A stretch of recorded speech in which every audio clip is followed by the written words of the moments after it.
नमस्कार दोस्तों, SSC GD के इस बेहतरीन क्लास में आप सभी का स्वागत है। आज की इस वीडियो में हम लोग एसएससी जीडी 2024 के लिए इंपॉर्टेंट जीके जीएस के प्रश्न जो बन सकते हैं उन प्रश्नों को पढ़ने वाले हैं। और ये प्रश्न एसएससी जीडी एग्जाम में पूछे गए हैं और इन प्रश्नों से भी संबंधित जितने इंपॉर्टेंट प्रश्न बन सकते हैं जो इनसे संबंधित रहेगा और आपके एसएससी जीडी एग्जाम के लिए इंपॉर्टेंट होगा, उन प्रश्नों को भी हम लोग पढ़ने वाले हैं। अगर लगातार आप हमारे साथ क्लास में बने रहते हैं तो आपको इस क्लास में ये सारे प्रश्न याद भी हो जाएंगे। अगर आप इसका पीडीएफ चाहते हैं, पीडीएफ हमारे टेलीग्राम चैनल का लिंक डिस्क्रिप्शन में दिया गया है। पहला प्रश्न है कि गांधी इरविन समझौता किस आंदोलन से संबंधित था। और ये वाला जो प्रश्न है ये एसएससी जीडी में पूछा गया प्रश्न है कि गांधी इरविन समझौता किस आंदोलन से संबंधित था। तो ये सविनय अवज्ञा आंदोलन से संबंधित था। किससे? ये जो था ये सविनय अवज्ञा आंदोलन से संबंधित था। और ये सविनय अवज्ञा आंदोलन पूछा जाता है किसने चलाया था, तो ये गांधी जी ने चलाया था। ये आप लोग ध्यान रखेंगे। और सविनय अवज्ञा आंदोलन को क्यों गांधी जी ने चलाया था, तो इसे नमक कानून तोड़ने के लिए। क्यों चलाया था? नमक कानून तोड़ने के लिए। ये आप लोग ध्यान रखेंगे, क्यों चलाया था? नमक कानून तोड़ने के लिए चलाए थे। ठीक, ये आप लोग यहाँ से ध्यान रखेंगे। अगर आपसे पूछे सविनय अवज्ञा आंदोलन में गांधी जी ने क्या किया, तो सविनय अवज्ञा आंदोलन में इसके विरोध में गांधी जी ने क्या किया? दांडी मार्च किया। क्या किया? दांडी मार्च किया। और ये दांडी मार्च कब से कब तक चला था, तो ये जो दांडी मार्च था ये 12 मार्च से लेकर, दांडी यात्रा भी इसे बोलते हैं, दांडी मार्च भी बोलते हैं, और एग्जाम में बहुत ज़्यादा पूछा जाता है ये प्रश्न। तो ये 12 मार्च से लेकर 6 अप्रैल तक चला था। 12 मार्च से 6 अप्रैल 1930 तक चला था। कब तक? 1930 तक। पूरा डेट आप लोग याद रखेंगे। और ये भी पूछा जाता है कि दांडी यात्रा में गांधी जी ने कहाँ से कहाँ तक ये दांडी यात्रा में गांधी जी ने कहाँ से कहाँ तक की यात्रा तय की थी, तो ये साबरमती आश्रम से कहाँ से? साबरमती आश्रम से कहाँ तक गए थे? साबरमती जो आश्रम था वहाँ से दांडी तक की यात्रा तय किए थे। साबरमती आश्रम से कहाँ तक? दांडी तक की यात्रा तय किए थे। अब ये पूछा जाता है एग्जाम में कि ये कितनी किलोमीटर की दूरी थी। अगर किलोमीटर में पूछे तो 385 किलोमीटर। कब? अगर आपसे पूछे किलोमीटर में तो 385 किलोमीटर। अगर आपसे पूछे कि मील में कितनी यात्रा थी तो 241 मील यात्रा थी। कितनी? 241 मील यात्रा थी। अगर आपसे पूछे कि गांधी जी को दांडी यात्रा में कितना समय लगा, क्योंकि ये भी एग्जाम में पूछा जाता है, क्योंकि सारे प्रश्न एग्जाम में पूछे गए हैं और इम्पोर्टेंट भी है, तो 24 दिन का समय लगा था। इसके साथ गांधी जी के साथ कितने अनुयायी गए थे, तो इनके साथ 79 अनुयायी गए थे, यानी कि 79 लोग साथ देने वाले थे। तो ये सारे प्रश्न एग्जाम में पूछे जाते हैं जिसे आप लोग याद रखेंगे और साथ में हम लोग इसका रिवीजन भी करते चलते हैं। तो देखिए, गांधी इरविन समझौता किस आंदोलन से संबंधित था, और ये जीडी में पूछ लिया प्रश्न। तो ये सविनय अवज्ञा आंदोलन से संबंधित था। सविनय अवज्ञा आंदोलन कब चला? अगर डायरेक्ट डेट पूछे तो 1930 बताएंगे। कब? 1930 में। इसमें क्या किया गया? अब गांधी इरविन समझौता, यहाँ पे एक प्रश्न और यहाँ से नोट करेंगे, गांधी इरविन समझौता कब हुआ था, तो इसका डेट पूछा जाता है कि गांधी इरविन समझौता कब हुआ था। तो ये जो समझौता है ये 5 मार्च 1931 को हुआ था। कब? 5 मार्च 1931 को। तो ये डेट भी आप लोग याद रखेंगे। गांधी इरविन समझौता 5 मार्च 1931 को। उसके बाद सविनय अवज्ञा आंदोलन गांधी जी ने चलाया नमक कानून को तोड़ने के लिए, और इसके विरोध में क्या किया? गांधी जी ने दांडी यात्रा किया। और दांडी यात्रा कहाँ से कहाँ तक था? ये दांडी मार्च जो था वो साबरमती आश्रम से कहाँ तक था? दांडी तक। साबरमती आश्रम से दांडी तक था। और 12 मार्च से लेकर 6 अप्रैल 1930 तक ये चलाया गया था। 12 मार्च 1930 से 6 अप्रैल 1930 से 385 किलोमीटर की यात्रा थी। मील में अगर आप देखेंगे तो 241 मील की यात्रा थी और 24 दिन इसको तय करने में समय लगा था। उसके बाद 79 अनुयायी गांधी जी के समर्थन में थे। अब बढ़ते हैं अपने अगले प्रश्न की ओर। अगला प्रश्न है कि हिंदी भाषा की लिपि कौन सी है, तो हिंदी भाषा की लिपि देवनागरी है। हिंदी भाषा की लिपि एग्जाम में पूछा गया प्रश्न है, देवनागरी है। अब हिंदी के बारे में कुछ इंपॉर्टेंट प्रश्न जो आपके एग्जाम में के लिए इंपॉर्टेंट हो सकता है। अगर आपसे पूछे कि पहला विश्व हिंदी सम्मेलन कब हुआ, पहला विश्व हिंदी सम्मेलन, तो ये सम्मेलन जो होता है ये हमारे एग्जाम के लिए बहुत ज़्यादा इंपॉर्टेंट होता है, क्योंकि ये पूछा जाता है 1975 पहला विश्व हिंदी सम्मेलन कब हुआ था? 14 सितंबर 1975 को। 14 सितंबर 1975 को। और इसी वजह से 14 सितंबर के दिन हम लोग क्या मनाते हैं? इस दिन हम लोग हिंदी दिवस मनाते हैं। क्या मनाते हैं? राष्ट्रीय हिंदी दिवस। कौन सी हिंदी दिवस? राष्ट्रीय हिंदी दिवस हम लोग मनाते हैं। कौन सा हिंदी दिवस? राष्ट्रीय हिंदी दिवस। तो ये यहाँ से आप लोग याद रखेंगे। अब अगर एग्जाम में पूछा जाता है कि विश्व हिंदी दिवस कब मनाया जाता है, अगर पूछे कि विश्व हिंदी दिवस कब मनाए जाते हैं, तो ये भी डेट आप लोग याद रखेंगे। अगर विश्व हिंदी दिवस पूछे तो 10 जनवरी बताएंगे कब 10 जनवरी के दिन मनाया जाता है। और हिंदी हमारी राजभाषा है, और ये पूछा जाता है कि हम किस अनुच्छेद के तहत हिंदी हमारी राजभाषा है, तो ये भी आप लोग ध्यान रखेंगे। अनुच्छेद नंबर 343 के तहत, 343 अनुच्छेद के तहत हिंदी हमारी क्या है? राजभाषा है। इतनी चीज़ें यहाँ से आप लोग ध्यान रखेंगे। तो देखिए पहला हिंदी भाषा की जो लिपि है, कौन सी लिपि है हिंदी भाषा की? तो देवनागरी लिपि है हिंदी भाषा की लिपि। अब बात करते हैं पहला विश्व हिंदी सम्मेलन, इंपॉर्टेंट है आपके एग्जाम के लिए। ये कब हुआ था पहला विश्व हिंदी सम्मेलन? तो 14 सितंबर 1975 को हुआ था। और ये कहाँ पे हुआ था ये भी पूछा जाता है। तो ये नागपुर में हुआ था। कहाँ पे? नागपुर में। नागपुर कहाँ पे पड़ता है? महाराष्ट्र में पड़ता है। कहाँ पे? नागपुर महाराष्ट्र में पड़ता है। और महाराष्ट्र कहाँ पे है? महाराष्ट्र। ये अपने भारत में, भारत का एक राज्य है। तो इतनी चीज़ें आप लोग ध्यान रखेंगे। हिंदी हमारी राजभाषा है, और ये किस अनुच्छेद के तहत? अनुच्छेद नंबर 343 के तहत हिंदी हमारी राजभाषा है। और राष्ट्रीय भाषा हमारी हिंदी, राष्ट्रीय हिंदी दिवस कब मनाते हैं हम लोग? इसी दिन 14 सितंबर के दिन मनाते हैं। ठीक, 14 सितंबर के दिन हम लोग क्या मनाते हैं? राष्ट्रीय हिंदी दिवस। और विश्व हिंदी दिवस हम लोग कब मनाते हैं? तो ये 10 जनवरी के दिन विश्व हिंदी दिवस मनाया जाता है। तो इतनी चीज़ें यहाँ पे आप लोग ध्यान रखेंगे। और अगला प्रश्न है कि विषाणुओं के अध्ययन को क्या कहते हैं?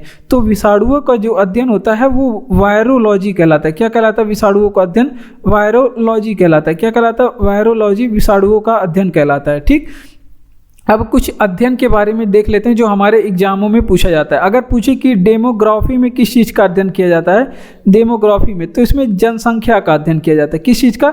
जनसंख्या का अध्ययन किया जाता है। ठीक, ये आप लोग ध्यान रखेंगे। किसका अध्ययन? जनसंख्या का अध्ययन।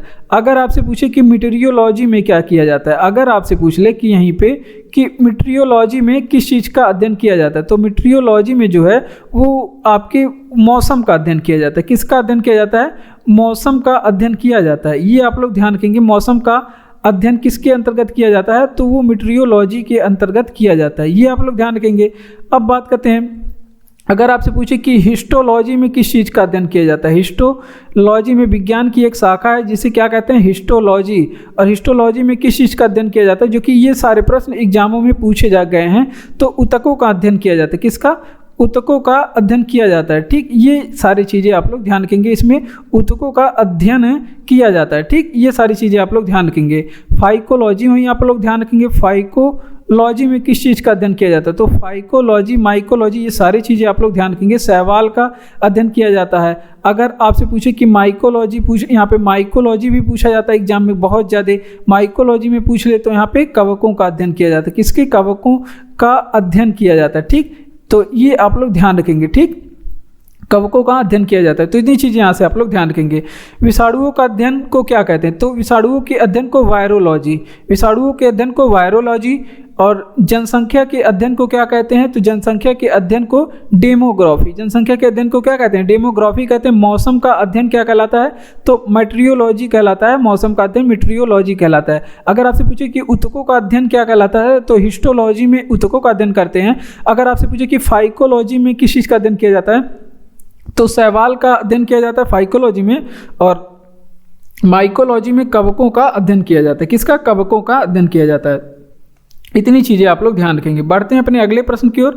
अगर आपको हमारा क्लास अच्छा लग रहा हो तो क्लास को लाइक करिए, चैनल को सब्सक्राइब करिए और अपने दोस्तों तक भी शेयर करिए इस वीडियो को। ठीक, तो बढ़ते हैं। पीडीएफ आपको टेलीग्राम चैनल का लिंक डिस्क्रिप्शन में दिया गया, वहाँ पे मिल जाएगा। बढ़ते हैं अपने अगले प्रश्न की ओर। अगला प्रश्न कि ओलंपिक खेल में पदक जीतने वाली पहली भारतीय महिला कौन है? ये बहुत ही ज़्यादा इंपॉर्टेंट प्रश्न है, ये एग्जाम में पूछा जाता है। तो ये जो थी आपकी खिलाड़ी कौन? कर्णम मल्लेश्वरी। कर्णम मल्लेश्वरी जो खिलाड़ी थी ये ओलंपिक में पदक जीतने वाली पहली भारतीय महिला थी। तो ये आप लोग ध्यान रखेंगे, इनका नाम बहुत ही ज़्यादा इंपॉर्टेंट है, ये एग्जाम में पूछी जाती हैं। तो कर्णम मल्लेश्वरी का नाम आप लोग यहाँ से ध्यान रखेंगे। कौन? कर्णम मल्लेश्वरी का नाम आप लोग यहाँ से ध्यान रखेंगे। ये ओलंपिक में पदक जीतने वाली पहली भारतीय महिला थी। और ओलंपिक में पदक जीतने वाले अगर पूछ ले कि पहले भारतीय पुरुष कौन थे, अगर आपसे पूछे कि ओलंपिक में पदक जीतने वाले पहले भारतीय पुरुष कौन थे, तो ओलंपिक में जो पदक जीतने वाले पहले भारतीय पुरुष थे दादा साहेब, उनका क्या नाम है? दादा साहेब जाधव नाम है। क्या? दादा साहेब जाधव, जिन्हें शॉर्टकट में आप लोग याद किए होंगे केडी जाधव। क्या याद किए होंगे? केडी जाधव। ठीक, ये इनका नाम है दादा साहेब जाधव। अगर शॉर्टकट ना दे तो फुल फॉर्म भी आप लोग ध्यान रखेंगे। अब आप लोग बताएंगे कि ओलंपिक जो गोले, ओलंपिक ध्वज होता है उसमें कितने गोले बने होते हैं और उसमें कितने रंग, वो गोले कितने रंग के होते हैं? तो आप लोग बताएंगे कि ओलंपिक में, यहाँ पे गलत हो गया ओलंपिक, लेकिन आप लोग ध्यान रखेंगे कि ओलंपिक ध्वज में जो गोले होते हैं वो कितने होते हैं। तो ओलंपिक ध्वज में गोले 5 होते हैं और इनका कलर कौन कौन सा होता है? तो आप लोग ध्यान रखेंगे, लाल काला हरा नीला पीला, ये इनका कलर होता है। लाल काला हरा नीला पीला, ये 5 कलर इनके होते हैं। लाल काला हरा नीला पीला इसका कलर होता है। ठीक, तो इतनी चीज़ें आप लोग ध्यान रखेंगे। तो इसका रिवीजन करेंगे भी साथ में। ओलंपिक खेलों में पदक जीतने वाली पहली भारतीय महिला करलम मल्लेश्वरी हैं। अब बात करते हैं पहले भारतीय पुरुष जिन्होंने ओलंपिक में पदक जीता, तो उनका क्या नाम है? उनका नाम है दादा साहेब जाधव, जिनका शॉर्ट फॉर्म में केडी जाधव भी बोलते हैं। अब बात करते हैं ओलंपिक ध्वज में गोले कितने होते हैं? तो 5 गोले होते हैं। गोले का कलर क्या क्या होता है? तो लाल काला हरा नीला और पीला, ये क्रमशः 5 महाद्वीपों को इंगित करते हैं। ठीक, तो ये भी आप लोग यहाँ से ध्यान रखेंगे। अगला प्रश्न कि 300 कैच पकड़ने वाले भारत के पहले विकेट कीपर कौन है? ये जीडी में पूछा गया प्रश्न है। ठीक, ये एसएससी जीडी में पूछा गया है प्रश्न है। तो कौन थे? MS धोनी। कौन थे? MS धोनी, जिन्हें महेंद्र सिंह धोनी भी बोला जाता है। इन्होंने 300 कैच पकड़ने वाले पहले भारतीय विकेट कीपर हैं, ये आप लोग ध्यान रखेंगे। अब बात करते हैं, इन्हें राजीव गांधी खेल रत्न पुरस्कार दिया गया था। ये पूछा जाता है कि MS धोनी को राजीव गांधी खेल रत्न पुरस्कार कब दिया गया था? तो इनको राजीव गांधी खेल रत्न पुरस्कार, जो कि अब इसका नाम क्या हो चुका है? मेजर ध्यानचंद खेल रत्न पुरस्कार, तो इनको ये पुरस्कार दिया गया था 2007 में। इनको ये पुरस्कार दिया गया 2007 में। अब इनकी एक उपलब्धि और भी है, भारत अपना दूसरा विश्व कप कब जीता था? भारत 2 ही विश्व कप जीता था और दूसरा वाला जो विश्व कप है वो 2011 में जीता था। कब जीता था भारत दूसरा विश्व कप? 2011 में। और दूसरे वाले विश्व कप में कप्तान कौन थे? ये इंपॉर्टेंट है, महेंद्र सिंह धोनी से। तो महेंद्र सिंह धोनी इसमें कप्तान थे। तो ये आप लोग ध्यान रखेंगे, महेंद्र सिंह धोनी ही इसमें कप्तान थे। ठीक, तो ये भी आप लोग ध्यान रखेंगे। अब बात करते हैं, अगर आपसे पूछे कि भारत में क्रिकेट कौन कराता है? तो BCCI क्रिकेट कराते हैं। और BCCI के अध्यक्ष के बारे में अगर आपसे पूछे तो BCCI के अध्यक्ष कौन है? वर्तमान समय में रोजर बिन्नी है। कौन? रोजर बिन्नी BCCI के अध्यक्ष हैं। और पहले जो अध्यक्ष थे BCCI के वो कौन थे? सौरभ गांगुली थे। ठीक, तो और ये BCCI की अगर आपसे पूछ ले कि स्थापना कब हुई थी, तो BCCI की स्थापना 1928 में हुई थी। इतनी चीज़ें यहाँ से आप लोग ध्यान रखेंगे। तो एक बार फिर से अगर आपसे पूछे कि 300 कैच पकड़ने वाले भारत के पहले विकेट कीपर कौन है? तो MS धोनी है। और राजीव गांधी खेल रत्न पुरस्कार इन्हें 2007 में दिया गया। उसके बाद दूसरा विश्व कप इन्होंने जो जीता था, भारत अपना दूसरा विश्व कप, वो 2011 में जीता। और इस वाले विश्व कप में कप्तान कौन थे? महेंद्र सिंह धोनी ही कप्तान थे, जिन्हें MS धोनी भी कहा जाता है। BCCI के अध्यक्ष कौन है वर्तमान समय में? रोजर बिन्नी है। BCCI के अध्यक्ष रोजर बिन्नी है। और इसकी स्थापना BCCI की कब हुई थी? 1928 में हुई थी। ये पूरी बातें आप लोग याद रखेंगे। झंडा ऊंचा रहे हमारा रचना किसकी है? तो झंडा ऊंचा रहे हमारा, ये श्यामलाल गुप्त पार्षद की है। किसकी? श्यामलाल गुप्त पार्षद की जो रचना है, क्या है? झंडा ऊंचा रहे हमारा। ठीक, अब कुछ चीज़ें जो इम्पोर्टेंट है हमारे संविधान से, जैसे आनंद मठ आपसे पूछ ले कि किसकी रचना है? आनंद मठ, जो कि पूछा जाता है एग्जाम में। तो आनंद मठ जो है बंकिम चंद्र चटर्जी की रचना है। और आनंद मठ से क्या चीज़ लिया गया है? हमारे राष्ट्र जो प्रतीक है उसमें क्या चीज़ लिया गया है, आप लोग बताएंगे। उसके बाद अगर आपसे पूछे कि गीतांजलि किसका प्रतीक है? गीतांजलि किसकी रचना है? तो ये जो रचना है वो रविंद्रनाथ टैगोर की। किसकी? रविंद्रनाथ टैगोर की रचना है गीतांजलि। अगर आपसे पूछ ले कि अर्थशास्त्र किसकी रचना है, जो कि कई बार एग्जाम में पूछा गया है, अर्थशास्त्र संस्कृत भाषा में लिखा गया था, चाणक्य और कौटिल्य और विष्णुगुप्त की रचना है। चाणक्य इनका नाम है, कौटिल्य और विष्णुगुप्त भी इनका नाम है। तो इनकी रचना है और संस्कृत भाषा में लिखा गया है इसे। और ये किस सब्जेक्ट से संबंधित है? तो ये जो है ये राजनीति से संबंधित है, ये अर्थशास्त्र से नहीं संबंधित है, राजनीति से संबंधित है। मेघदूत किसकी रचना है? कालिदास की। कालिदास की रचना है। इन्हें भारत का शेक्सपियर भी कहा जाता है। इतनी चीज़ें आप लोग यहाँ से ध्यान रखेंगे। झंडा ऊंचा है हमारा किसकी रचना है? श्यामलाल गुप्त पार्षद की रचना है। उसके बाद आनंद मठ जो है वो बंकिम चंद्र चटर्जी की रचना है। अगर आपसे पूछे कि गीतांजलि किसकी रचना है तो ये रविन्द्रनाथ टैगोर की रचना है।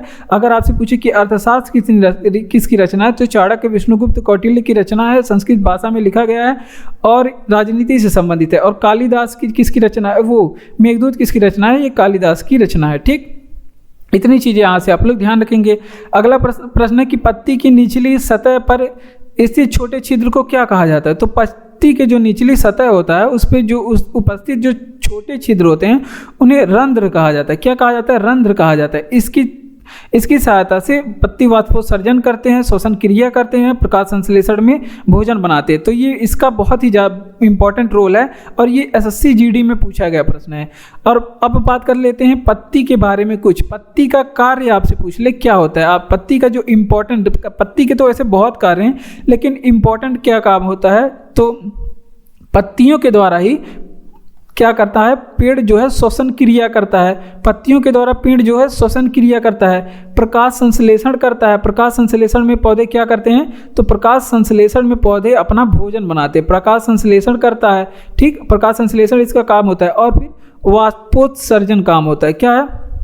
वाष्पोत्सर्जन इसका काम होता है। वाष्पोत्सर्जन में क्या होता है? तो वाष्पोत्सर्जन में पत्ते क्या करते हैं? जो अपना जल जो अधिक मात्रा में होता है उसका उत्सर्जन करते हैं। ठीक, अब यहाँ पे आप लोग बताएंगे कि पौधे में फ्लोएम क्या काम करता है। पौधे में फ्लोएम क्या काम करता है? तो फ्लोएम पौधे में आहार वहन का काम करता है। आहार वहन का मतलब क्या हो गया कि ये जो खनिज लवण होते हैं पौधों में ये क्या करते हैं? फ्लोएम वो एक स्थान से दूसरे स्थान तक ले जाते हैं। वहन का मतलब पहुंचाना एक स्थान से दूसरे स्थान। और पूछा जाता है कि पौधे में जाइलम क्या काम करते हैं। तो जाइलम जो है पौधे में ये क्या करते हैं? ये जल का वहन करते हैं। जो जल होता है जो जमीन से अवशोषित किया जाता है पौधों के द्वारा उसका वहन कौन करता है? तो जाइलम जल का वहन करता है और फ्लोएम जो है आहार का वहन किया करता है। तो इतनी चीज़ें यहाँ से आप लोग ध्यान रखेंगे। देखिए पत्ती की निचली सतह पे इससे छोटे छिद्र को क्या कहा जाता है? तो उसे रंध्र कहा जाता है। ये आप लोग ध्यान रखेंगे। पत्ती का कार्य क्या क्या होता है? पत्तियों के द्वारा पौधे श्वसन क्रिया करते हैं। पत्तियों के द्वारा पौधे प्रकाश संश्लेषण करते हैं जिसके द्वारा वो अपना भोजन बनाते हैं। पौधे के द्वारा पत्तियां क्या करती हैं? वाष्पोत्सर्जन करते हैं पौधे। फ्लोएम का काम करता है तो ये आहार का वहन करता है। और फिर जाइलम क्या काम करता है? ये पौधों में जल का वहन करता है, यानी कि एक स्थान से दूसरे स्थान तक जल को पहुँचाता है। बिस्मिल्लाह खां का संबंध किस वाद्य यंत्र से है? तो बिस्मिल्लाह खान जो है ये शहनाई बजाते हैं। क्या बजाते हैं? शहनाई से इनका संबंध है, शहनाई से।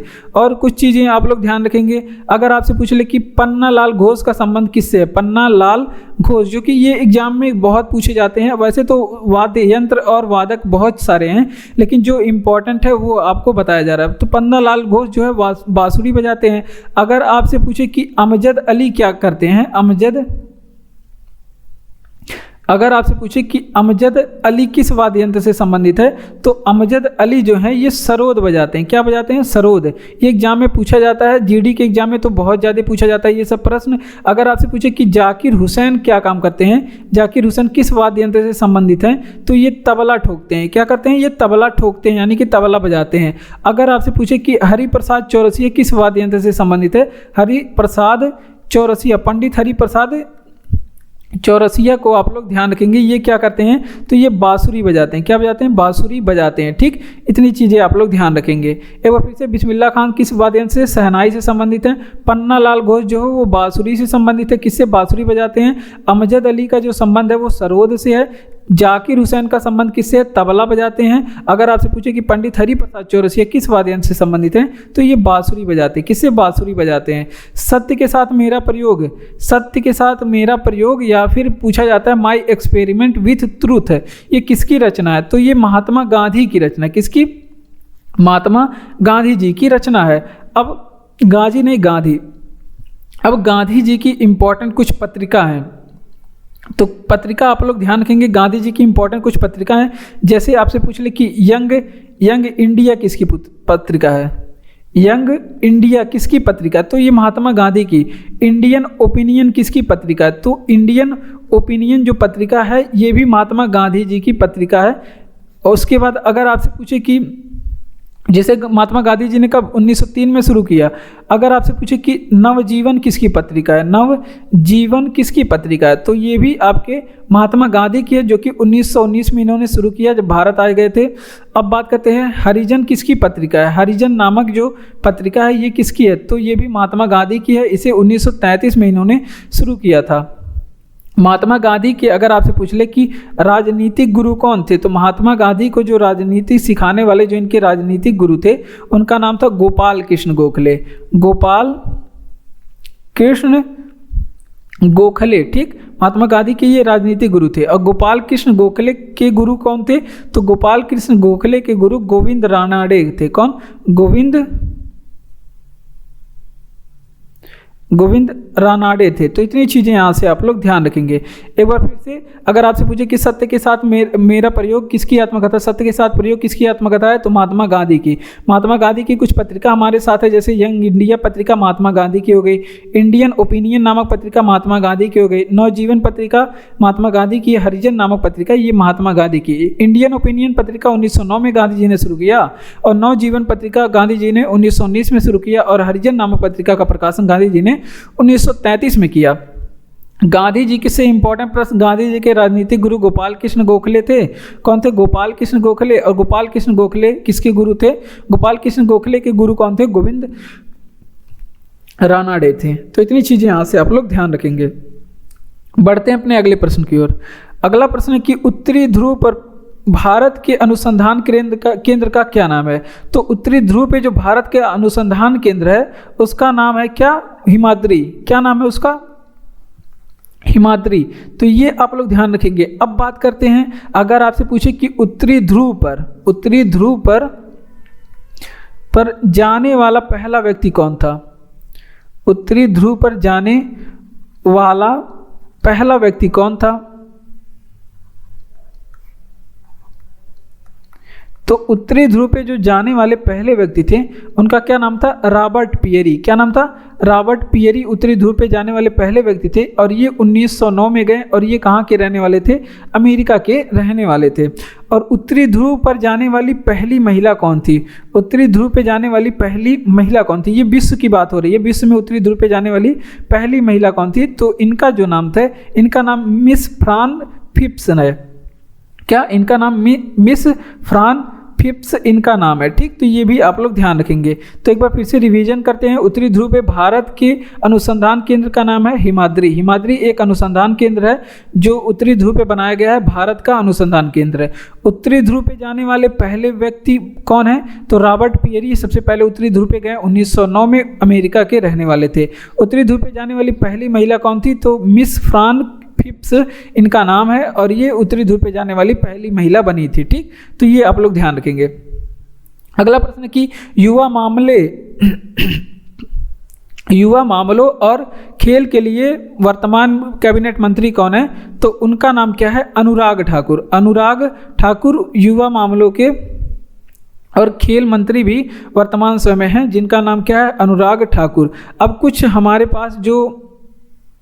हमारे पास मंत्री हैं जो हमारे कैबिनेट में वर्तमान समय में है, तो देख लेते हैं। अगर आपसे पूछे कि राजनाथ सिंह कौन सा पदभार संभाले हैं? राजनाथ सिंह, तो राजनाथ सिंह बहुत ज़्यादा इंपॉर्टेंट है। तो ये क्या है? हमारे रक्षा मंत्री हैं। राजनाथ सिंह क्या है? रक्षा मंत्री हैं, ठीक। ये आप लोग ध्यान रखेंगे। अगर आपसे पूछे कि नरेंद्र सिंह तोमर क्या है? ये नरेंद्र सिंह तोमर ये किस पद पे हैं? तो नरेंद्र सिंह जो तोमर है ये कृषि मंत्री हैं। क्या है? नरेंद्र सिंह तोमर ये कृषि मंत्री हैं। अगर आपसे पूछे कि अर्जुन मुंडा किस पद पे हैं? अर्जुन मुंडा ये किस पद पे हैं? तो अर्जुन मुंडा जो है वो जनजाति मंत्री हैं। अर्जुन मुंडा जनजाति मंत्री हैं। अगर आपसे पूछ ले कि यहाँ पे अगर आपसे पूछे कि अश्वनी वैष्णव किस पद पे हैं? अश्वनी वैष्णव किस पद पे हैं? तो अश्वनी जो वैष्णव है ये भारत में ये अब रेल एंड संचार मंत्रालय संभालते हैं। रेल एंड संचार मंत्रालय ये संभालते हैं। ठीक, तो ये आप लोग ध्यान रखेंगे। अगला बात है, अगर आपसे पूछे कि मनसुख मंडाविया किस पद पे हैं, मनसुख मंडाविया किस पद पे हैं, तो मनसुख मंडाविया कौन से पदभार संभाल रहे हैं, कौन सा मंत्रालय, तो मनसुख मंडाविया ये क्या है, ये स्वास्थ्य मंत्री, हमारे स्वास्थ्य मंत्री जो हैं वो मनसुख मंडाविया हैं। ठीक, तो इतनी चीज़ें आप लोग यहाँ से ध्यान रखेंगे। तो एक बार फिर से रिवीजन, अगर आपसे पूछे कि युवा मामलों और खेल के लिए खेल मंत्री कौन है, तो अनुराग सिंह ठाकुर हैं। अगर आपसे पूछे कि रक्षा मंत्री हमारे कौन है, तो राजनाथ सिंह रक्षा मंत्री है। अगर आपसे पूछे कृषि मंत्री कौन है, तो नरेंद्र सिंह तोमर हमारे कृषि मंत्री। अगर आपसे पूछे कि जनजातीय मंत्री कौन है, तो अर्जुन मुंडा हमारे जनजातीय मंत्री हैं। स्वास्थ्य मंत्री कौन है, तो मनसुख मंडाविया हमारे स्वास्थ्य मंत्री हैं। आप लोग ये सारी चीज़ें याद रखेंगे। रेल एंड संचार मंत्री कौन है, तो रेल एंड संचार मंत्री अश्वनी वैष्णव है। कौन, अश्वनी वैष्णव। भिलाई इस्पात संयंत्र का जो निर्माण है, भिलाई इस्पात संयंत्र जो यह है, ये आप लोग सबसे पहले याद रखेंगे छत्तीसगढ़ में लगाया गया है, छत्तीसगढ़ में। और इसमें सहयोग कौन सा देश किया था, रूस किया था, रूस। अगर आपसे पूछे कि बोकारो कहाँ पे है, बोकारो स्टील प्लांट कहाँ पे है, तो बोकारो जो स्टील प्लांट है, इस्पात संयंत्र को इंग्लिश में स्टील प्लांट कहते हैं, तो ये आप लोग ध्यान रखेंगे। ये आपके झारखंड में, बोकारो स्टील प्लांट झारखंड में है। और ये किसके सहयोग से लगाया गया है, ये रूस के सहयोग से, यानी कि सोवियत संघ के सहयोग से लगाया गया। अगर आपसे पूछे कि दुर्गापुरा स्टील प्लांट कहाँ पे है, दुर्गापुरा स्टील प्लांट, तो ये पश्चिम बंगाल में बनाया गया। कहाँ पे, पश्चिम बंगाल में है। और ये इसमें किस देश की सहायता लगी थी, तो इसमें ब्रिटेन देश ने सहायता किया था, ब्रिटेन की सहायता से बनाया गया था। अगर आपसे पूछे कि राउरकेला स्टील प्लांट कहाँ पे है, राउरकेला स्टील प्लांट कहाँ पे है, तो ये है आपका उड़ीसा में, राउरकेला स्टील प्लांट उड़ीसा में। और इसमें कौन से देश ने सहयोग किया था, तो ये जर्मनी की सहयोग से बनाया गया था। किसकी सहयोग से, जर्मनी की सहयोग से बनाया गया था। भिलाई इस्पात संयंत्र का निर्माण ये छत्तीसगढ़ में हुआ है और रूस ने इसमें सहयोग किया है। बोकारो स्टील प्लांट जो है ये झारखंड में है और रूस के सहयोग से बनाया गया। दुर्गापुरा स्टील प्लांट पश्चिम बंगाल में है और इसे ब्रिटेन की सहायता से बनाया गया। और राउरकेला स्टील प्लांट जो है वो उड़ीसा में है। राउरकेला जो स्टील प्लांट है ये उड़ीसा में है और इसे जर्मनी की सहायता से बनाया गया था, जर्मनी की सहायता से। इतनी चीज़ें आप लोग यहाँ से ध्यान रखेंगे। बढ़ते हैं अपने अगले प्रश्न की ओर। अगला प्रश्न है हमारा, प्लासी का युद्ध कौन से वर्ष में लड़ा गया था। तो प्लासी का जो युद्ध है ये एग्जाम में पूछा गया था, ये जीडी में ही पूछा गया प्रश्न है। जो सारे प्रश्न ये सारे जीडी में पूछे गए हैं। तो ये 1757 में लड़ा गया। कब, 1757 में लड़ा गया था।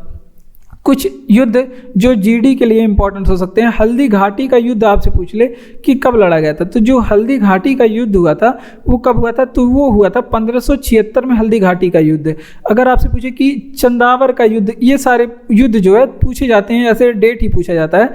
चंदावर का युद्ध कब हुआ था, तो चंदावर का जो युद्ध है ये लड़ा गया था आपका 1194 में। चंदावर का युद्ध 1194। और ये कि युद्ध के बारे में बहुत ज़्यादा एग्जाम में पूछा जाता है, दसराग युद्ध के बारे में। तो दसराग युद्ध आप लोग ध्यान रखेंगे, ये पूछा जाता है कि किस नदी के किनारे लड़ा गया, तो ये परुष्णी नदी के किनारे लड़ा गया। किस नदी के किनारे, परुष्णी नदी के किनारे लड़ा गया था। और रावी नदी का पुराना नाम क्या है, परुष्णी नदी है, ये भी आप लोग ध्यान रखेंगे। और कलिंग युद्ध के बारे में पूछा जाता है, अशोक ने लड़ा था कलिंग युद्ध। और ये पूछा जाता है ये कलिंग युद्ध का वर्णन किस शिलालेख में है, तो अशोक के 13वें नंबर के शिलालेख में है। किस शिलालेख में, 13वें नंबर के शिलालेख में। इतनी चीज़ें यहाँ से आप लोग ध्यान रखेंगे। प्लासी का युद्ध कौन से वर्ष लड़ा गया था, तो 1757 में प्लासी का युद्ध लड़ा गया था। हल्दी घाटी का जो युद्ध है 1576 में लड़ा गया था। चंदावर का युद्ध जो है 1994 में लड़ा, 1194 में लड़ा गया। कब, 1194। और दसराग युद्ध जो है, दसराग युद्ध ये परुष्णी नदी के किनारे लड़ा गया था और जिसका पुराना नाम क्या है, जिसका आधुनिक नाम हो चुका है रावी नदी। ठीक, इतनी चीज़ें आप लोग यहाँ से ध्यान रखेंगे। कलिंग युद्ध के बारे में वर्णन 13वें शिलालेख में, अशोक के 13वें शिलालेख में मिलता है। ठीक, एलपीजी गैस में क्या होता है, तो एलपीजी गैस जो होता है ये ब्यूटेन एंड प्रोपेन गैसों का मिश्रण होता है। किसका, ब्यूटेन एंड प्रोपेन गैसों का मिश्रण होता है। ठीक, ये आप लोग यहाँ से ध्यान रखेंगे। अब कुछ गैसों के बारे में हम लोग देखेंगे। जैसे अगर आपसे पूछे कि भोपाल गैस त्रासदी, ये भोपाल गैस त्रासदी, तो ये तो आप लोग जान ही गए होंगे कि मध्य प्रदेश में हुआ था त्रासदी। तो इसमें कौन सी गैस थी, इसमें मिथाइल आइसोसाइनाइड थी। क्या, मिथाइल आइसोसाइनाइड का रिसाव हुआ था। तो ये आप लोग ध्यान रखेंगे, इसमें मिथाइल आइसोसाइनाइड जिसे MIC मिक भी कहते हैं, ठीक, इसका रिसाव हुआ था। अब बात करते हैं, अगर आपसे पूछे कि गोबर गैस में कौन सी गैस होती है, तो गोबर गैस में मीथेन गैस होती है, मीथेन गैस होती है गोबर गैस में। अगर आपसे पूछे कि सीएनजी में कौन सी गैस होती है, जिसे कंप्रेस्ड नेचुरल गैस कहते हैं, इसमें भी मीथेन गैस होता है। कौन सा? मीथेन गैस होता है। अग्निशामक में जो आग बुझाने वाला होता है उसे अग्निशामक बोलते हैं। और अग्निशामक में पूछा जाता है कि कौन सा गैस होता है, तो इसमें कार्बन डाइऑक्साइड भरा होता है। क्या भरा होता है? Carbon dioxide. और कार्बन डाइऑक्साइड क्या करता है? आगों को बुझा देता है। ठीक, तो ये आप लोग ध्यान रखेंगे, CO2 इसमें भरा होता है। ठीक, और कैंसर के उपचार के लिए किस गैस का प्रयोग किया जाता है? कल ही बताए थे, आप लोग बताएंगे कैंसर के उपचार में कौन सी गैस का प्रयोग किया जाता है। तो कैंसर के उपचार में जो है ये रेडान गैस का प्रयोग किया जाता है। किस गैस का? रेडान गैस का प्रयोग किया जाता है। इतनी चीज़ें यहाँ से आप लोग ध्यान रखेंगे। एक बार पूछ से LPG गैस में क्या होता है, तो ब्यूटेन एंड प्रोपेन गैसों का मिश्रण होता है, जो हमारे घर में खाना पकाने वाला गैस होता है। इसमें मिथाइल मर्केप्टोन भी मिला होता है, जिसके कारण क्या होता है? दुर्गंध आती है। उसके बाद बात करते हैं मिथाइल आइसोसाइनाइड क्या हुआ था, ये भोपाल गैस त्रासदी में लीकेज हुआ था। उसके बाद गोबर गैस का पता, गोबर गैस में कौन सी गैस होती है? मीथेन। अगर आपसे पूछे CNG में कौन सी गैस होती है, इसमें भी मीथेन।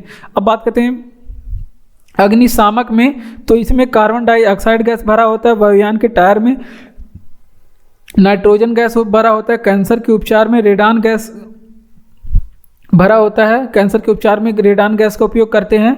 और बात करते हैं अगले प्रश्न की, भारत के मशहूर शहनाई वादक कौन है? तो यहाँ से जो इम्पोर्टेंट प्रश्न है ये हम आपको बताने वाले हैं। और ये देखिए, ये GD में पूछा गया प्रश्न है। तो भारत में जो मशहूर शहनाई वादक हैं उनका क्या नाम है? बिस्मिल्लाह खान नाम है। क्या है? बिस्मिल्लाह खान नाम है उनका। तो ये आप लोग ध्यान रखेंगे, बिस्मिल्लाह खान उनका नाम है। अब बात करते हैं, अगर आपसे पूछे कि कुछ TN कृष्णन का संबंध किससे है, तो जो TN कृष्णन है ये वायलिन बजाते हैं, ये वायलिन बजाते हैं। और ये भी GD में पूछा गया प्रश्न है। अगर आपसे पूछे कि पाल घाट मड़ी अय्यर क्या करते हैं, पाल घाट मड़ी अय्यर ये किस वाद्य यंत्र से संबंधित है, तो पाल घाट जो मड़ी अय्यर हैं ये मृदंग बजाते हैं। क्या बजाते हैं? मृदंग बजाते हैं। ठीक, और ये भी GD में पूछा गया प्रश्न है, ये भी GD में पूछा गया प्रश्न है। पंडित शिव प्रसाद शर्मा क्या करते हैं? पंडित शिव कुमार शर्मा ये कौन सा वाद्य यंत्र बजाते हैं? पंडित शिव कुमार शर्मा कौन सा वाद्य यंत्र बजाते हैं? और भजन सोपारी ये दोनों मिलके कौन सा वाद्य यंत्र बजाते हैं? तो पंडित शिव प्रसाद शर्मा और भजन सोपारी ये दोनों क्या बजाते हैं? ये संतूर वादक हैं। क्या बजाते हैं? संतूर वादक हैं। ठीक, ये आप लोग ध्यान रखेंगे। और अगर वहीं आपसे अभी हमने बताया कि पंडित हरि प्रसाद चौरसिया आप लोग बताएंगे क्या बजाते हैं, तो पंडित हरि प्रसाद जो चौरसिया हैं ये कौन सा वाद्य यंत्र बजाते हैं? ये बांसुरी बजाते हैं। क्या बजाते हैं? बांसुरी बजाते हैं। ठीक, इतनी चीज़ें यहाँ से आप लोग ध्यान रखेंगे। भारत के मशहूर शहनाई वादक बिस्मिल्लाह खां है। भारत के मशहूर शहनाई वादक कौन है? बिस्मिल्लाह खां है। TN कृष्णन कौन सा वाद्य यंत्र बजाते हैं? तो TN कृष्णन जो है वो वायलिन बजाते हैं। क्या बजाते हैं? वायलिन। पाल घाट मड़ी अय्यर ये कौन सा वाद्य यंत्र बजाते हैं? मृदंगम बजाते हैं। और पंडित हरि प्रसाद जो चौरसिया हैं ये कौन सा वाद्य यंत्र बजाते हैं? बांसुरी बजाते हैं। पंडित शिव कुमार शर्मा और फिर भजन सुपारी ये दोनों संतूर वादक हैं। क्या बजाते हैं? संतूर वादक। इतनी चीज़ें यहाँ से आप लोग ध्यान रखेंगे। एक बार फिर से अगले प्रश्न की ओर बढ़ते हैं। तो अगर आपको वीडियो अच्छा लग रहा हो तो वीडियो को लाइक करके वीडियो को अपने दोस्तों तक शेयर भी करिए। अगर वीडियो हमारे चैनल पे नए हैं आप तो चैनल को सब्सक्राइब कर लीजिए। अगर आप कमेंट करके बताते हैं वीडियो आपको कैसा लगा तो हमें बहुत ही अच्छा लगेगा। PDF आपको हमारे टेलीग्राम चैनल पे मिल जाएगा। ठीक, डिस्क्रिप्शन में लिंक आपको दिया गया है, आप वहाँ से जाके उसको पढ़ सकते हैं। बढ़ते हैं अपने अगले प्रश्न की ओर।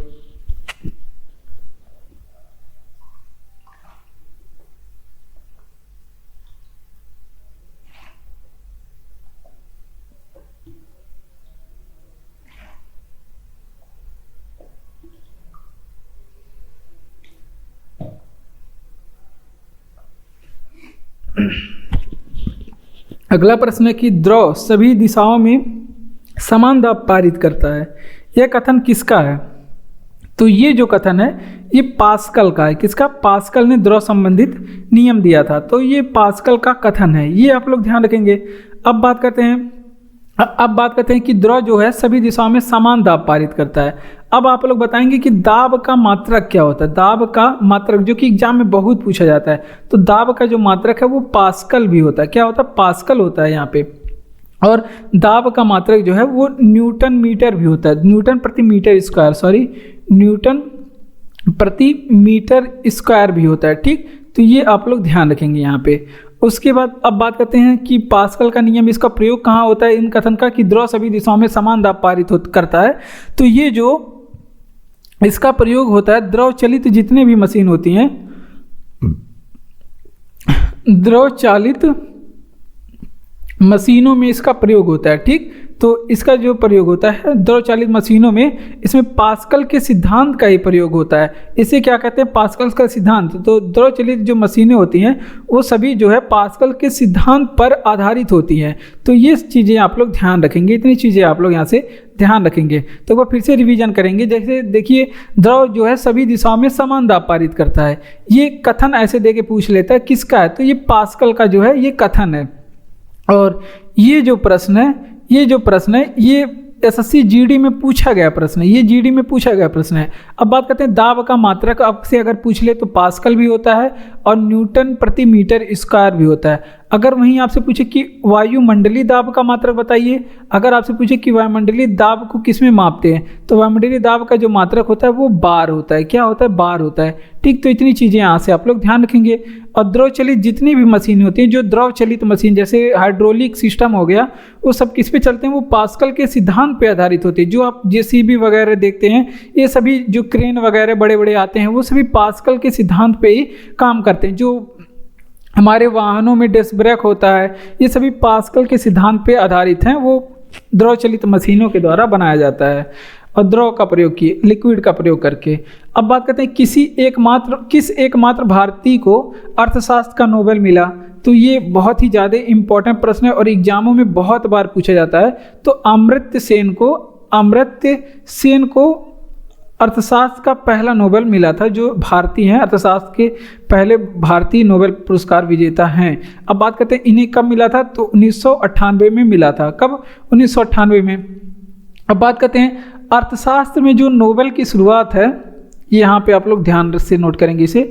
अर्थशास्त्र में नोबेल का जो शुरुआत है, नोबेल शुरू कब हुआ था, तो अर्थशास्त्र का जो नोबेल शुरू हुआ था वो 1968 से हुआ था। कब? 1968 से। अब किसके द्वारा दिया जाता है ये आप लोग ध्यान रखेंगे। तो अर्थशास्त्र में जो नोबेल है वो स्वीडन के सेंट्रल बैंक के द्वारा स्थापित किया गया है। किसके द्वारा? स्वीडन के, ये भी एग्जाम में पूछा गया प्रश्न है, स्वीडन के सेंट्रल बैंक के द्वारा स्थापित किया गया। किसके द्वारा? स्वीडन के सेंट्रल बैंक के द्वारा।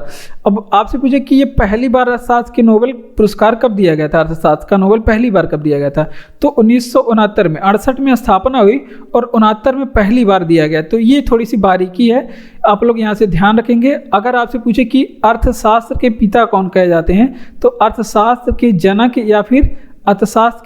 या फिर पिता कौन कहे जाते हैं, तो यहाँ से आप लोग ध्यान रखेंगे एडम स्मिथ कहे जाते हैं अर्थशास्त्र के पिता या फिर जनक, अर्थशास्त्र के पिता या फिर जनक। ठीक, तो एक बार फिर से रिवीजन करेंगे। किस एकमात्र भारतीय को अर्थशास्त्र का नोबेल मिला, तो अमर्त्य सेन को अर्थशास्त्र का नोबेल मिला 1998 में। अब बात करते हैं अर्थशास्त्र में नोबेल की शुरुआत जो है वो 1968 से हुई और दिया किसके द्वारा जाता है, स्वीडन के सेंट्रल बैंक के द्वारा इसकी स्थापना हुई। स्वीडन के सेंट्रल बैंक के द्वारा इसकी क्या हुई, स्थापना हुई। ठीक, अब इसे पहली बार 1969 में दिया गया, यानी कि 1969 में इसे पहली बार दिया गया। उसके बाद अर्थशास्त्र के जनक कौन कहे जाते हैं, तो एडम स्मिथ हैं अर्थशास्त्र के जनक। अगला प्रश्न है कि आनुवांशिक रूप से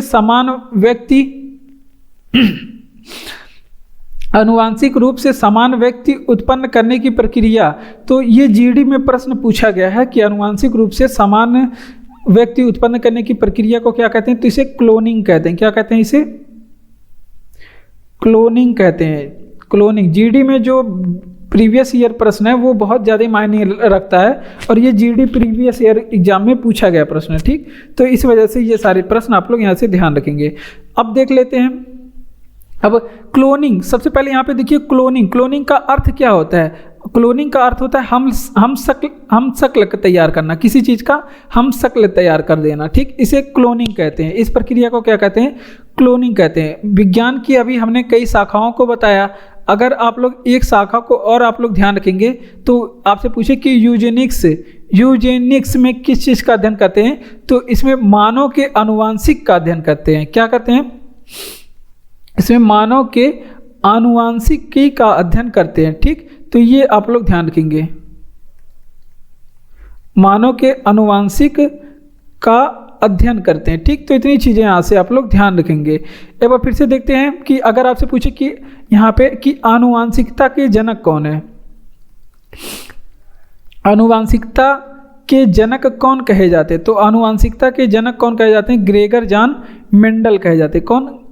ग्रेगर जॉन मेंडल, ये आनुवांशिकता के जनक कहे जाते हैं। इतनी चीज़ें यहाँ से आप लोग ध्यान रखेंगे। वो फिर से रिवीजन, आनुवांशिक रूप से समान व्यक्ति का उत्पन्न करने की प्रक्रिया क्लोनिंग कहलाती है। क्लोनिंग का क्या अर्थ होता है? हम शक्ल तैयार करना, यानी कि कॉपी पेस्ट करना, ये क्लोनिंग कहलाता है। ठीक, यूजेनिक्स में किस चीज़ का अध्ययन करते हैं? तो मानव के आनुवांशिकी का अध्ययन करते हैं। यूजेनिक्स विज्ञान की एक शाखा है, तो ये भी आप लोग कॉपी में नोट करेंगे। आनुवांशिकता के जनक कौन कहे जाते हैं? तो ग्रेगर जॉन मेंडल आनुवांशिकता के जनक कहे जाते हैं।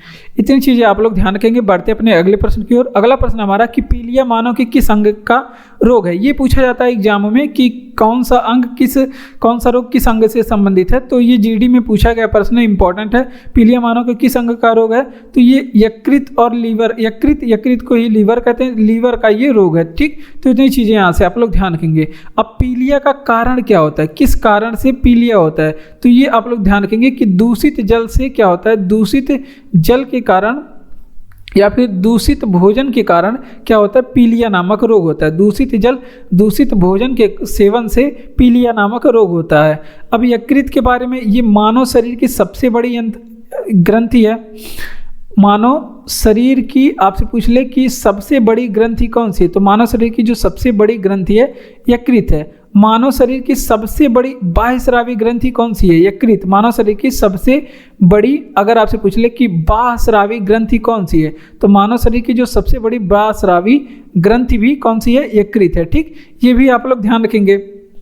अगर आपसे पूछे कि यकृत से कौन से रस का स्राव होता है, तो इसे पित्त रस का स्राव होता है। यकृत से कौन सा हार्मोन निकलता है? तो इसे पित्त, आप लोग यहाँ से ध्यान रखेंगे, पित्त रस का क्या होता है? स्राव होता है। ठीक, ये भी यहाँ से आप लोग ध्यान रखेंगे। ठीक, अगर यहीं पे पूछ ले कि विटामिन ए का संचय कहाँ पे होता है, मानव शरीर में विटामिन ए का जो संचय है ये कहाँ पे होता है, तो विटामिन ए का जो संचय है ये भी कहाँ पे होता है? यकृत में होता है। कहाँ पे? यकृत में होता है। तो इतनी चीज़ें यकृत से आप लोग यहाँ से ध्यान रखेंगे। एक बार फिर से रिवीजन करेंगे। अगर आपसे पूछे कि पीलिया मानव के किस अंग का रोग है, तो यकृत या फिर लीवर का रोग है, ये आप लोग ध्यान रखेंगे। पीलिया का कारण क्या होता है? तो दूषित जल का सेवन से पीलिया होता है, दूषित भोजन के सेवन से पीलिया होता है। मानव शरीर की सबसे बड़ी ग्रंथि यकृत होती है। मानव शरीर की सबसे बड़ी बाह्यस्रावी ग्रंथि पूछे तो भी इसका जवाब यकृत होता है। पित्त रस का स्राव कहाँ से होता है? यकृत से होता है।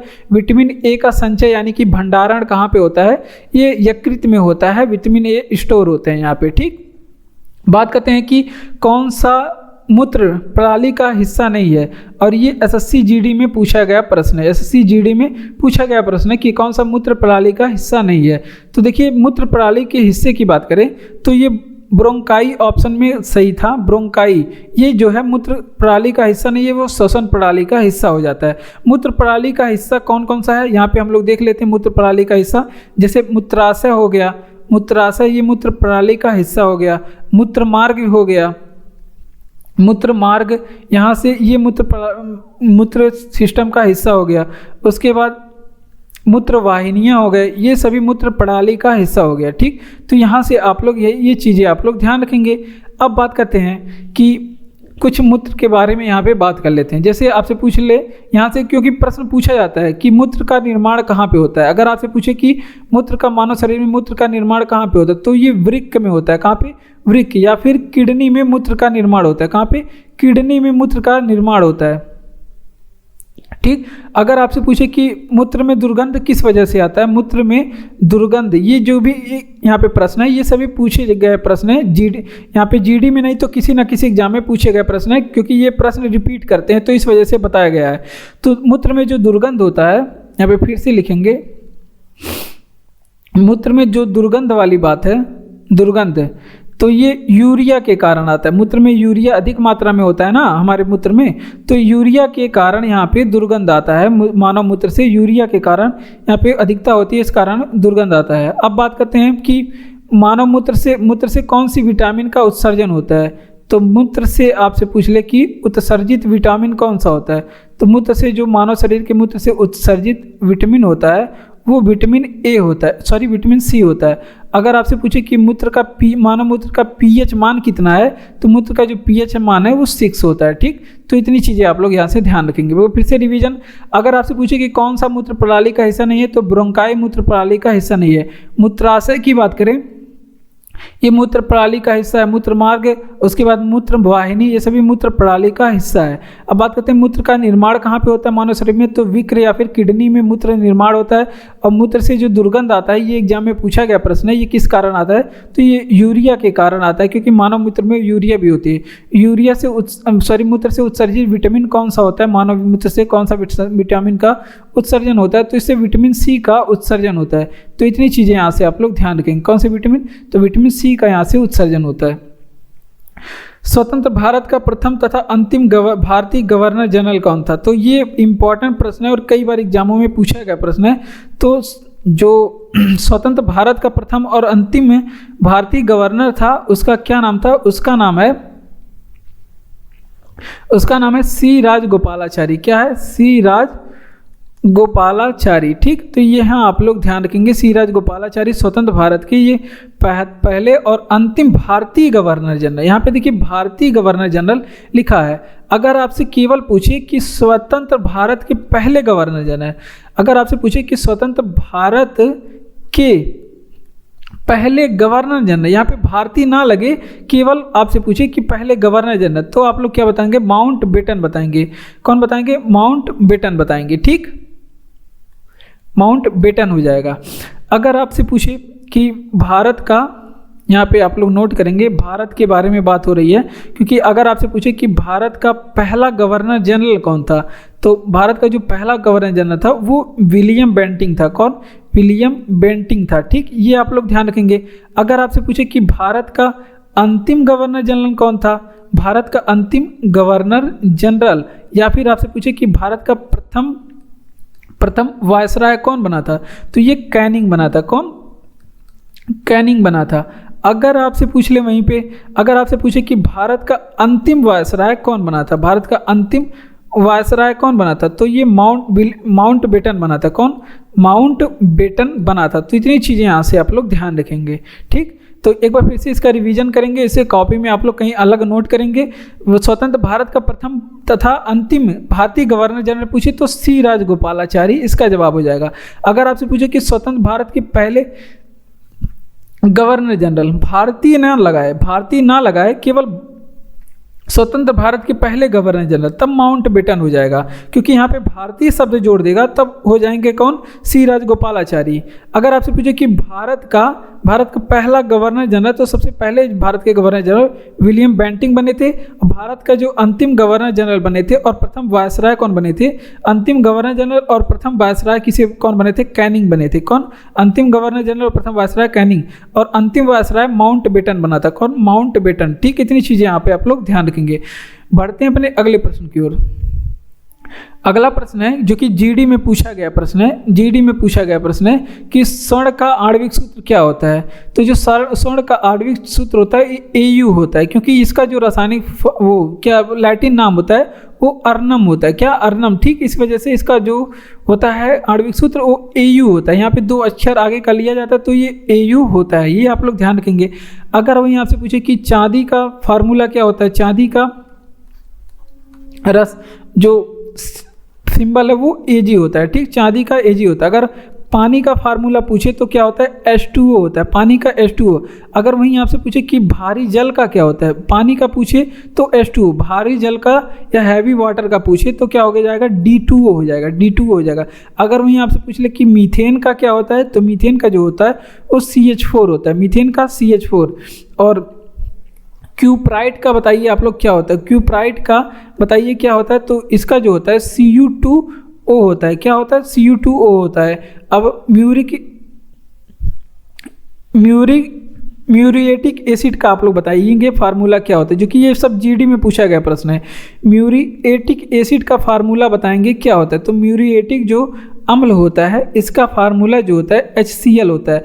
और HCl को आप लोग एक और नाम से जानते हैं, HCl को आप लोग क्या कहते हैं, हाइड्रोक्लोरिक एसिड कहते हैं, हाइड्रोक्लोरिक एसिड कहते हैं, ठीक, HCl को, ठीक। तो ये भी आप लोग ध्यान रखेंगे, HCl को आप लोग क्या कहते हैं, हाइड्रोक्लोरिक एसिड कहते हैं।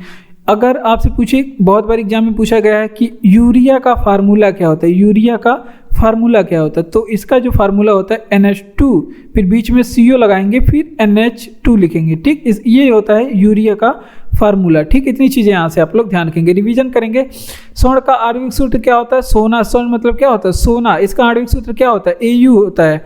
चांदी का Ag होता है, Ag सिंबल होता है चांदी का। भारी जल का जो फार्मूला होता है D2 होता है। पानी का जो फार्मूला होता है H2 होता है। मीथेन का जो फार्मूला होता है CH4 होता है। क्यूप्राइड का जो फार्मूला होता है Cu2O होता है। म्यूरिएटिक अम्ल का जो फार्मूला होता है HCl होता है। HCl को ही एक और नाम से जानते हैं, हाइड्रोक्लोरिक एसिड के नाम से जानते हैं। यूरिया का फार्मूला NH2CO NH2 यूरिया का फार्मूला होता है। अगला प्रश्न है कि विश्व में माउंट एवरेस्ट पर चढ़ने वाली प्रथम महिला कौन है। तो विश्व में माउंट एवरेस्ट पर चढ़ने वाली पहली महिला है जुनको तबाई। क्या है इनका नाम, जुनको तबाई इनका नाम है, ठीक। ये आप लोग ध्यान रखेंगे। और ये कहाँ की रहने वाली हैं, ये जापान की रहने वाली, जुनको तबाई जापान की रहने वाली हैं। अब बात करते हैं माउंट एवरेस्ट पे जाने वाला पहला आदमी कौन था। माउंट एवरेस्ट पे जाने वाला पहला आदमी कौन था। तो माउंट एवरेस्ट पे जाने वाला पहला व्यक्ति जो था उसका क्या नाम था, एडमंड हिलेरी। कौन, एडमंड हिलेरी। और ये माउंट एवरेस्ट पे जाने वाले पहले व्यक्ति बने थे, विश्व में पहले व्यक्ति बने थे। अब भारत की बात कर लेते हैं। अगर आपसे पूछे कि भारत में, यहाँ भारत में आपसे पूछ ले कि भारत में माउंट एवरेस्ट पे जाने वाली पहली महिला कौन थी, तो माउंट एवरेस्ट पे जाने वाली भारत में जो पहली महिला थी उसका नाम क्या था, बचेंद्री पाल। उनका नाम क्या था, बचेंद्री पाल नाम था, ठीक। अगर आपसे पूछे कि भारत में माउंट एवरेस्ट पे जाने वाले पहले पुरुष कौन थे, भारत में माउंट एवरेस्ट पे जाने वाले पहले पुरुष कौन थे, तो उनका नाम था अवतार सिंह चीमा, अवतार सिंह चीमा। तो इतनी चीज़ें यहाँ से आप लोग ध्यान रखेंगे, ठीक। अब बात करते हैं माउंट एवरेस्ट की। माउंट एवरेस्ट तो ये विश्व की सबसे ऊंची चोटी है, हिमालय की सबसे ऊंची चोटी है, एशिया की सबसे ऊंची चोटी है। और इसे नेपाल में किस नाम से जानते हैं आप लोग बताएंगे। तो नेपाल में इसे सागर माथा के नाम से जानते हैं। क्या कहते हैं, सागर माथा के नाम से जानते हैं। इसकी जो हाइट है 8,848 मीटर इसकी हाइट है। ये भी आप लोग ध्यान रखेंगे। एक बार फिर से रिवीजन करते हैं, माउंट एवरेस्ट पे चढ़ने वाली प्रथम महिला कौन है। तो विश्व की बात कर रहा है तो माउंट एवरेस्ट पे विश्व में जाने वाली जुनको तबाई नाम है, ये जापान की रहने वाली है।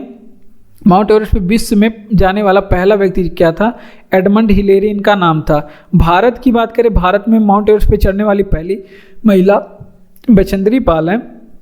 माउंट एवरेस्ट पे चढ़ने वाले पहले पुरुष का नाम अवतार सिंह चीमा है, अवतार सिंह चीमा। माउंट एवरेस्ट को बात करते हैं नेपाल में किस नाम से जानते हैं, तो सागर माथा के नाम से जानते हैं, जिसकी ऊंचाई 8,848 मीटर है। सौरमंडल की खोज किसने की थी, जीडी में पूछा गया प्रश्न है। तो सौरमंडल की खोज कॉपरनिकस ने किया। किसने किया था, कॉपरनिकस ने सौरमंडल की खोज की थी। ये आप लोग ध्यान रखेंगे। अगर आपसे पूछे कि सौरमंडल के बारे में, तो इसकी आयु अगर आपसे पूछ ले कि 4.6 अरब वर्ष है। सौरमंडल की आयु कितनी है, 4.6 अरब वर्ष है। इतनी वर्ष बाद ये बूढ़ा हो जाता है। और सौरमंडल का केंद्र किसे माना गया है, अगर आपसे पूछे कि सौरमंडल का केंद्र किसे माना गया है, तो सौरमंडल का केंद्र सूर्य को माना गया है। किसे, सूर्य को। और ये बात किसने कहा, सौरमंडल सूर्य का केंद्र है, मतलब सूर्य सौरमंडल का केंद्र है, ये बात किसने कहा था, तो ये बात कहे थे केपलर ने। किसने, केपलर ने कहा था कि सौरमंडल सूर्य का केंद्र, सूर्य सौरमंडल का केंद्र है। अगर आपसे पूछे कि सौरमंडल के जन्मदाता कौन है, सौरमंडल,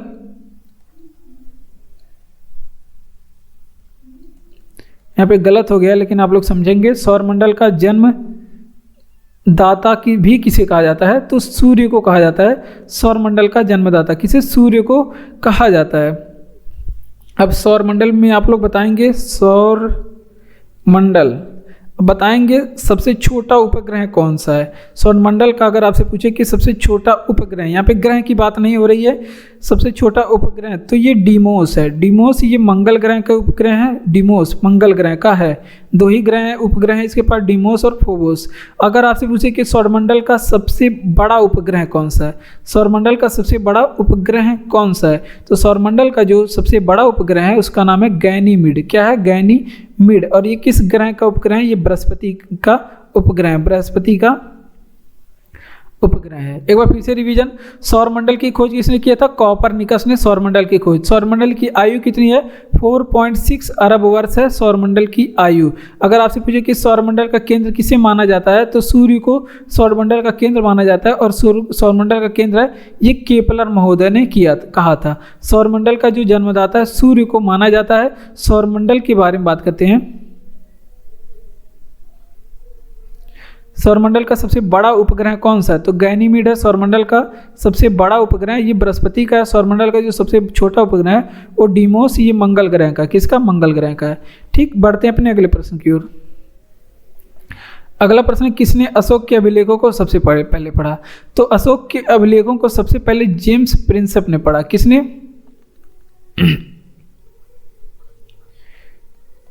जेम्स प्रिंसेप ने अशोक के अभिलेखों को सबसे पहले पढ़ा। अब ये कब पढ़े थे? 1837 में। कब? 1837 में जेम्स प्रिंसेप ने अशोक के अभिलेखों को पढ़ा। अगर आपसे पूछे कि अशोक के अभिलेखों को किसने खोजा, यहीं पे पूछ ले कि अशोक के अभिलेखों को सबसे पहले किसने खोजा, तो टी पैंथलर ने खोजा था। किसने? टी पैंथलर ने अशोक के अभिलेखों को सबसे पहले खोजा। कब खोजे थे? तो 1750 में। 1750 में खोजा गया था। अशोक के जो अधिकांश अभिलेख थे, अशोक के जो अधिकांश अभिलेख थे, ये किस भाषा में थे?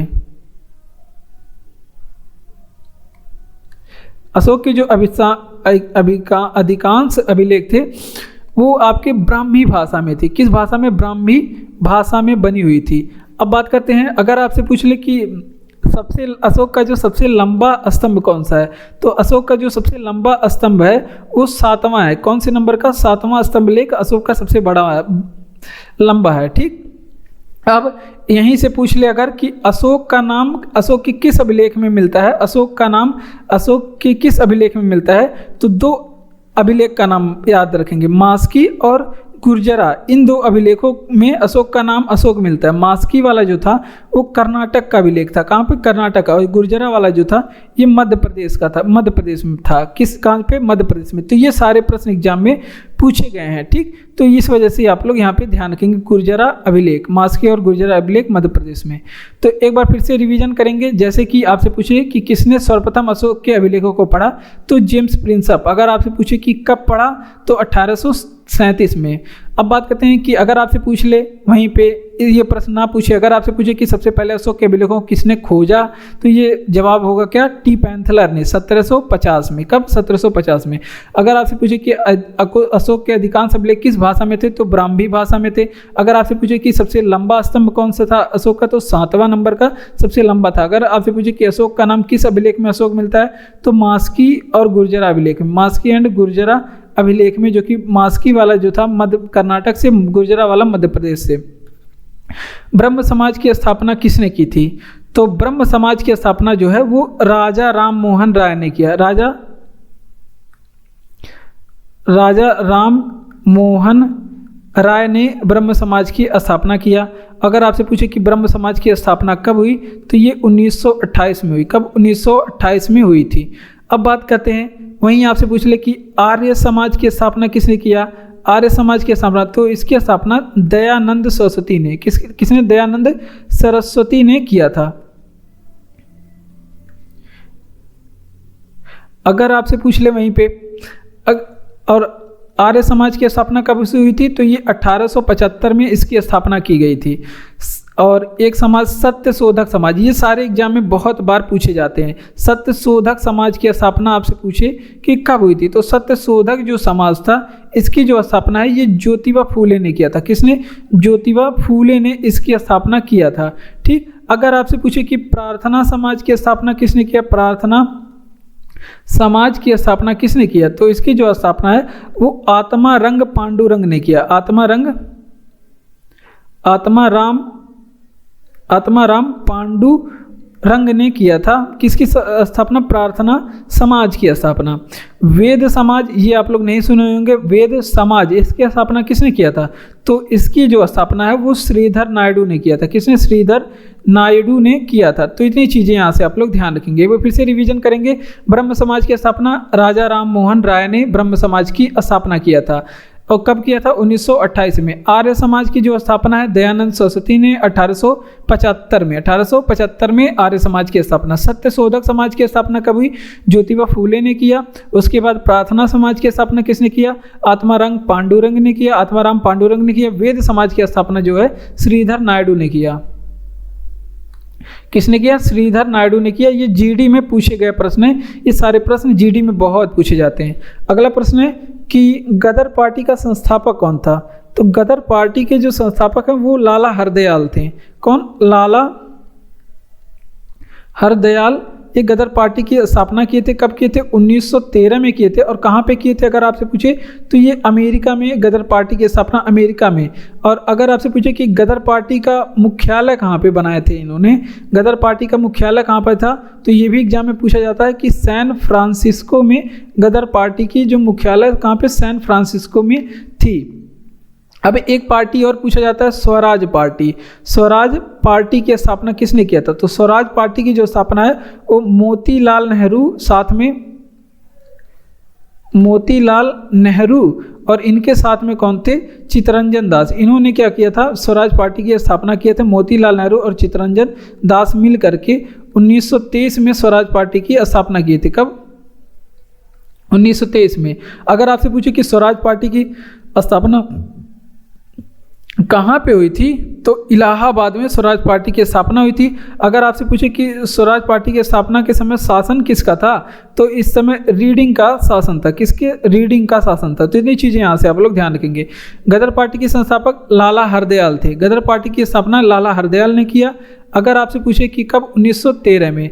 और अमेरिका में गदर पार्टी की स्थापना हुई। मुख्यालय कहाँ पे बनी गदर पार्टी की? तो सैन फ्रांसिस्को में इसका मुख्यालय था। स्वराज पार्टी की जो स्थापना है वो मोतीलाल नेहरू, साथ में और कौन थे? चित्तरंजन दास। इन्होंने मिलकर किया। मोतीलाल नेहरू, चित्तरंजन दास 1923 में। और ये कहाँ पे स्थापना हुई इसकी? इलाहाबाद में हुई थी। और बात करते हैं कि शासन इस समय किसका था, तो इस समय रीडिंग का शासन था। किसने? लॉर्ड रीडिंग का शासन था। रहने देते हैं। तो अगला प्रश्न है हमारा, अगला प्रश्न है कि पुस्तक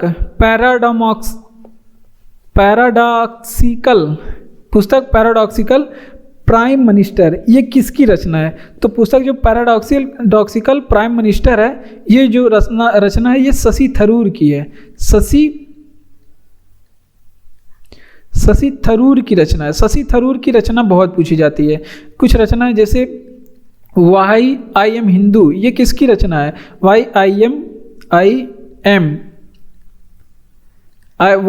एम ए हिंदू, ये किसकी रचना है? ये भी शशि थरूर की रचना है। और बताते हैं, अगर आपसे पूछे कि अंबेडकर ए लाइफ ये किसकी पुस्तक है, तो अंबेडकर ए लाइफ ये जो पुस्तक है ये भी पुस्तक है शशि थरूर की। उसके बाद कुछ हमारे पास पुस्तक हैं जैसे इंडिया 2020, ये किसकी पुस्तक है? तो इंडिया जो 2020 जो पुस्तक है ये जीडी में पूछा गया प्रश्न है। ये जो पुस्तक है ये एपीजे अब्दुल कलाम की, किसकी? एपीजे अब्दुल कलाम की पुस्तक है। ठीक, ये आप लोग ध्यान रखेंगे। अगर आपसे पूछे कि इंडिया विंग्स फ्रीडम ये किसकी पुस्तक है?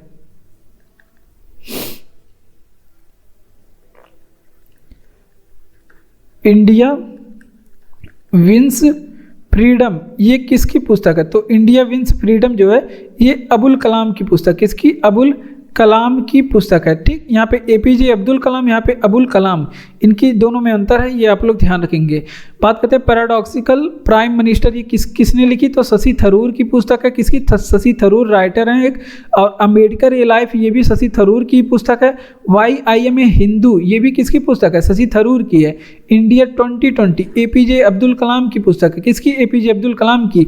और इंडिया विंस फ्रीडम कई बार एग्जाम में पूछा गया प्रश्न है, ये अबुल कलाम की पुस्तक है। ठीक, ये दोनों चीजें आप लोग ध्यान रखेंगे। एक बार फिर से, अमृतसर शहर की स्थापना किसने की? तो अमृतसर जो शहर की स्थापना है ये गुरु रामदास ने की है। किसने? गुरु रामदास ने अमृतसर शहर की स्थापना की। अगर आपसे पूछे कि सिख धर्म के संस्थापक कौन थे, सिख धर्म के संस्थापक कौन थे, तो जो सिख धर्म के संस्थापक थे वो गुरु नानक थे। कौन? गुरु नानक। और सिखों के ये पहले गुरु भी थे, पहले गुरु भी थे। अगर आपसे पूछे कि संगत व्यवस्था एंड लंगर व्यवस्था किसने शुरू की, तो गुरु नानक ने ही संगत और लंगर व्यवस्था की शुरुआत की। किसने? गुरु नानक ने। ठीक, ये चीज़ें आप लोग ध्यान रखेंगे। अब बात करते हैं कि पंजाबी भाषा की एक लिपि थी। पंजाबी भाषा की लिपि ये क्या थी? पंजाबी भाषा की लिपि क्या थी? तो पंजाबी भाषा की जो लिपि है वो गुरुमुखी थी। कौन सी? गुरुमुखी पंजाबी भाषा की लिपि थी। और इसकी जो शुरुआत है ये पूछा जाता है किसने किया, तो गुरुमुखी लिपि की शुरुआत गुरु अंगद देव ने किया। अंगद देव ने गुरुमुखी लिपि की शुरुआत की। अगर हम यहीं आपसे पूछे कि खालसा पंथ की स्थापना किसने की, खालसा पंथ की स्थापना किसने किया था, तो खालसा पंथ की जो स्थापना है वो गुरु गोविंद सिंह ने किया। किसने? गुरु गोविंद सिंह ने किया था खालसा पंथ की स्थापना। तो इतनी चीज़ें यहाँ से आप लोग ध्यान रखेंगे। एक बार फिर से कि अमृतसर शहर की स्थापना गुरु रामदास ने किया। अमृतसर शहर की स्थापना सिख धर्म के जो संस्थापक थे गुरु नानक थे। सिख धर्म के संस्थापक गुरु नानक और सिखों के ये पहले गुरु भी थे। और संगत एवं लंगर व्यवस्था किसने शुरू की, तो गुरु नानक ने ही शुरू की। पंजाबी भाषा की जो लिपि थी कौन सी? गुरुमुखी लिपि थी। और इसकी जो शुरुआत है गुरु अंगद देव ने किया। सिखों के ये गुरु अंगद देव दूसरे नंबर के गुरु थे। और जो गुरु गोविंद सिंह थे वो सिखों के 10वें नंबर के गुरु थे। ये भी चीज़ें आप लोग ध्यान रखेंगे जिन्होंने खालसा पंथ की स्थापना किए थे, गुरु गोविंद सिंह। अगला प्रश्न है कि चुनाव आयोग का कर्तव्य क्या है। तो चुनाव आयोग का जो कर्तव्य है एग्जाम में पूछा गया था प्रश्न है। इसका जो कर्तव्य प्रत्यक्ष चुनाव कराना, इसका जो कर्तव्य प्रत्यक्ष चुनाव कराना, उसके बाद चुनाव का सुसंचालन।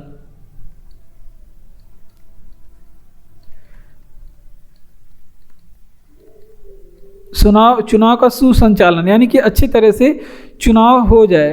और फिर चुनाव का सुसंचालन और नियंत्रण, ये क्या होता है? नियंत्रण, ये इसका काम होता है। उसके बाद चुनाव का निरीक्षण करना भी इसका काम होता है। क्या होता है? चुनाव का निरीक्षण करना भी इसका काम होता है। यानी कि चुनाव का जो रेख देख होता है, रेख देख ये भी करते हैं। ठीक, तो इतनी चीज़ें यहाँ पे आप लोग ध्यान रखें। चुनाव आयोग का कर्तव्य प्रत्यक्ष चुनाव कराना, चुनाव का सुसंचालन और नियंत्रण करना और चुनाव का निरीक्षण करना, ये इसका काम होता है। तो इतनी चीज़ें यहाँ से आप लोग ध्यान रखेंगे। बढ़ते हैं अपने अगले प्रश्न की ओर। अगला प्रश्न है हमारा, तो आज के वीडियो में बस इतना ही। तो अगला प्रश्न है कि अगला प्रश्न कुछ नहीं, जय हिंद। आप लोग ऐसे पढ़ते रहिए, हंसते रहिए, मुस्कुराते रहिए। मिलते हैं अगले वीडियो में। तब तक के लिए अगर आपको वीडियो अच्छा लग रहा हो तो वीडियो को लाइक करिए, चैनल को सब्सक्राइब करके हमारे साथ जुड़ जाइए इसी तरह के और भी वीडियो पाने के लिए। धन्यवाद।